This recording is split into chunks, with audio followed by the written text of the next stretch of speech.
l'Alzheimer est souvent lié à la grande vieillesse. Et vous savez l'image péjorative que la société a de la grande vieillesse. On se dit ce sont non seulement des vieux, mais c'est en plus des vieux qui ont des démences. À un moment donné, on se dit mais à quoi bon tout ça? Et donc les décisions qui sont prises au niveau de critères qui souvent n'intègrent pas notre responsabilité vis-à-vis de la personne très âgée. Et j'ai découvert la maladie, je ne connaissais rien de cette maladie. Je pensais que c'était toujours lié à des personnes âgées et je pensais qu'effectivement c'était toujours plus de communication du tout. Alors qu'en fait non, c'est pas vrai.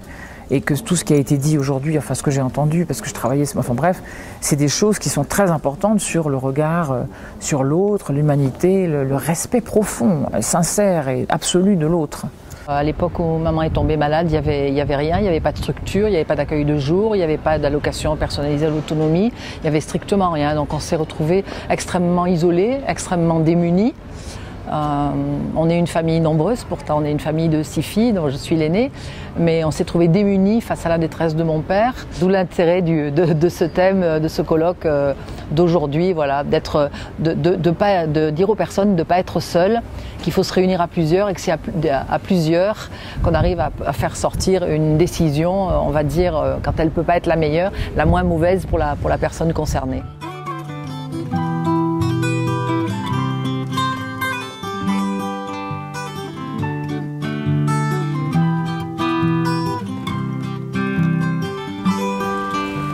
Je raconte en effet que ma mère, je vous raconte l'histoire de manière courte, est arrivée du Maroc avec une petite peluche et elle me disait elle pensait que c'était un animal, qu'il fallait lui donner à boire, elle le caressait.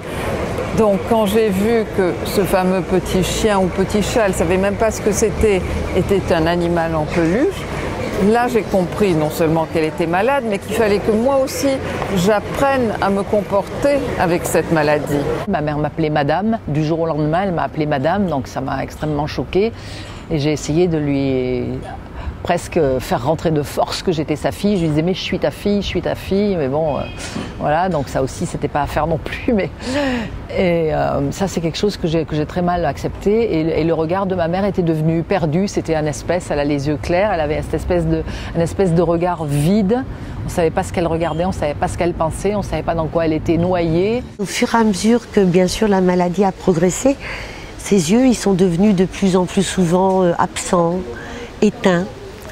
Et puis il y avait des moments extraordinaires tout d'un coup. C'était les yeux d'écureuil de maman. Alors je pouvais y lire qu'elle était folle de rage contre moi. Je pouvais y lire j'ai peur.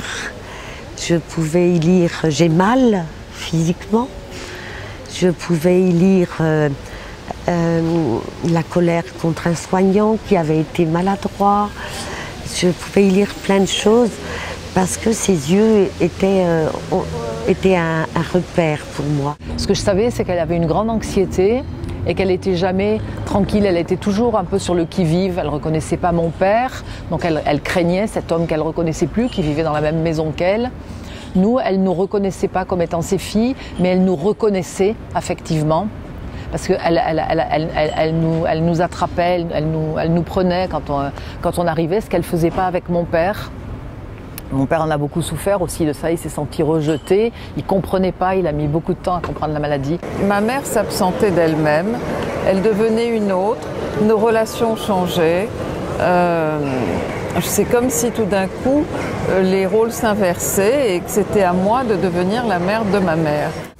Je me souviens beaucoup de familles qui m'ont dit que c'était plus possible, que c'était plus humain selon leurs termes, qui m'ont dit que c'était plus leur père, que c'était plus leur mère, qu'ils ne le reconnaissaient pas. Là, mon rôle est d'essayer, dans la mesure du possible, de leur expliquer que la personne qui est là est toujours leur père, leur mère, qu'il faut le respecter en tant que tel, que cette personne reste digne de toute façon, et qu'il faut le regarder avec dignité pour qu'il la garde, cette dignité. Nous nous efforçons de définir un projet de vie, parce qu'il est important de rappeler que la maladie d'Alzheimer, c'est une maladie. Et à ce titre-là, elle doit être prise en compte comme telle. Et ce qui veut dire que nous avons à cœur, au-delà de l'aspect maladie, de ne jamais oublier l'aspect personne. et donc la personne humaine. Et donc on s'efforce de développer un projet de vie qui va regrouper à la fois l'aspect soignant, mais aussi l'aspect relationnel, l'aspect humain. C'est essentiel dans la qualité de vie, puisque j'ai l'habitude de dire qu'une institution gériatrique, ce n'est pas une institution de fin de vie, mais c'est surtout et avant tout une structure de vie. Si on n'apprend pas à les écouter, on sera forcément pas bon. On n'a rien inventé, on les a écoutés. Le jardin, c'est de l'idée d'un ou deux résidents qui ont dit et si on faisait un jardin, et du coup une animatrice, deux animatrices ont rebondi sur cette question et ont décidé de créer un jardin. Mais ils l'ont créé, ils sont allés chercher les plants, ils sont allés faire les courses, ils ont gratté, ils ont planté, ils ont ramassé. Ils ont souvent le souci de partager, c'est-à-dire quand ils ont récolté tout ce qu'il y avait dans le jardin, ils ont voulu faire des goûters, ils ont voulu échanger avec leur famille, les inviter. Donc ça c'est important, c'est la vie, c'est le lien avec les familles, c'est le lien avec les bénévoles qui sont venus leur donner un petit coup de main dans le jardin. C'est le lien aussi avec le personnel qui peuvent inviter à leur repas. C'est la vie ordinaire.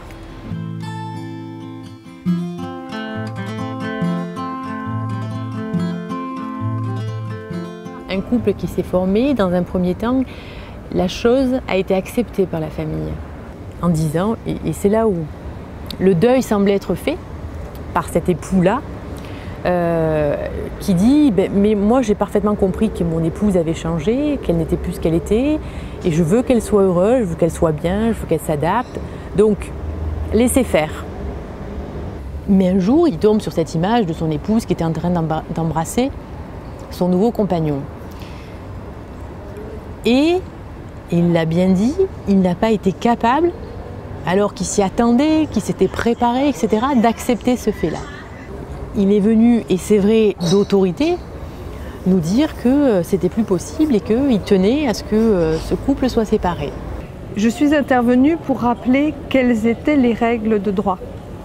Une personne malade, qu'elle soit ou non protégée par la loi, est une personne qui garde sa liberté de décision, quelle que soit cette décision, à condition qu'évidemment elle n'entre pas en conflit avec des règles de sécurité publique, par exemple.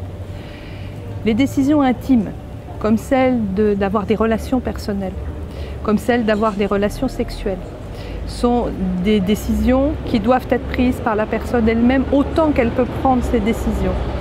Et en tout cas, dans ce cas précis d'une dame qui avait entretenu des relations avec un résident de l'établissement où elle se trouvait, personne ne pouvait, à sa place, venir dire que d'autorité, ces relations étaient impossibles.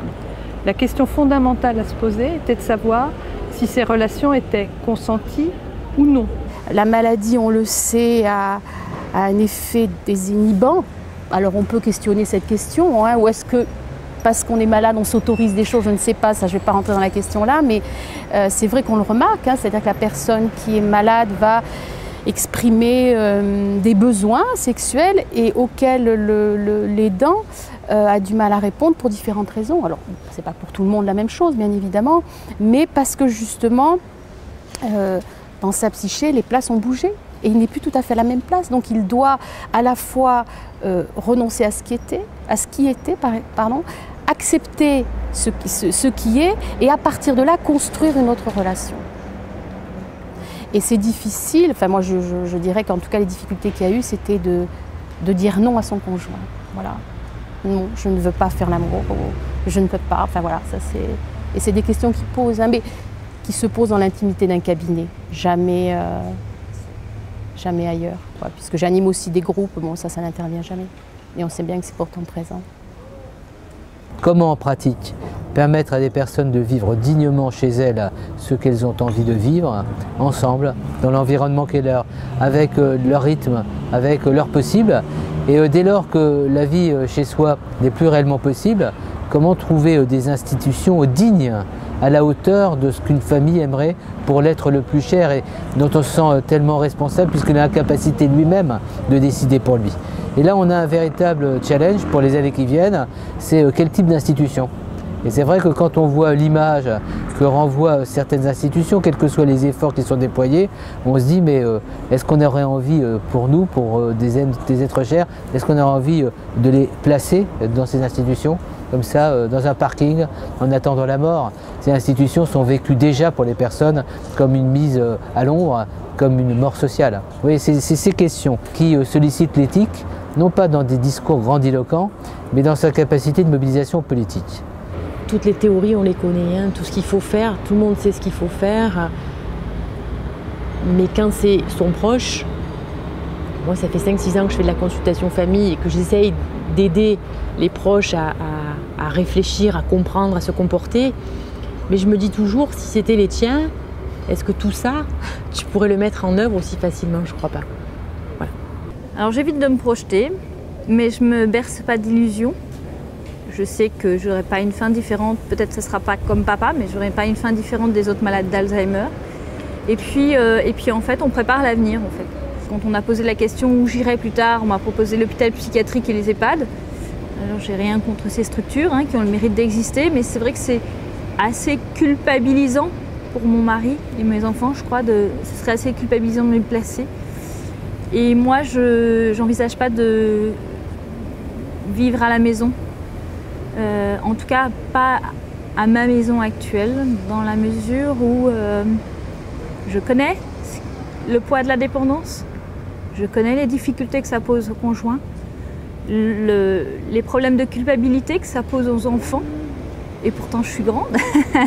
Mais il n'empêche que je me sens coupable de laisser tout ce poids-là à maman. Et je veux imaginer autre chose, je veux croire qu'il y a d'autres solutions. Je veux croire que je peux, indépendamment de ma maladie, laisser vivre mes enfants librement et sans culpabilité. Qu'il faut qu'ils croquent la vie, et pour ça, on va créer une structure, une maison, où il y aura d'autres malades jeunes ou moins jeunes, parce que la mixité des générations, ça a du bon, et parce qu'on est tous amenés à vieillir. Alors si on fait une maison de malades jeunes, à un moment donné, ce sera une maison de malades vieux. Donc il faut mixer les générations, et mixer éventuellement les pathologies si on n'est pas assez nombreux. Mais une maison, alors je la décris toujours avec des nappes dépareillées, des photos au mur, qui ne soient pas des reproductions de tableaux de monnaie d'il y a 50 ans. Enfin voilà, une maison qui vive, qui ressemble le plus possible à une maison. On puisse entrer, sortir. Et alors, je crois que une maison où mes enfants, quand ils viendront me voir, et où mon mari, quand il viendra me voir, il viendra chez Blandine, il ne viendra pas voir Blandine. Et mes enfants ne viendront pas voir maman. Je crois que c'est là toute la différence. Et je veux que voilà, ça soit dans un esprit de liberté, de respect, de la dignité jusqu'au bout. Je veux que notre relation, elle perdure. Je fais ça pour sauver notre couple, notre famille, en disant il n'y aura plus d'amour. Parce que je vais disparaître petit à petit, je vais changer, peut-être pas disparaître, mais je vais me transformer. Et puis que le quotidien, le poids du quotidien, le poids de la dépendance qui est énorme, qu'on fait porter aux aidants, transforme cet amour transforme cet amour, il le vide, et bien souvent ça va jusqu'à l'exaspération, à la haine. Et en fait, si je fais cette maison, c'est pour que, en fait, entre mon mari, moi, mes enfants, qu'il n'y ait plus l'amour, certes, mais qu'il reste la tendresse, quoi. Qu'il reste la joie d'aller voir l'autre chez lui, dans un endroit où on se sent bien, et qui ne ressemble pas à une institution, à un lieu de travail, en fait. Voilà.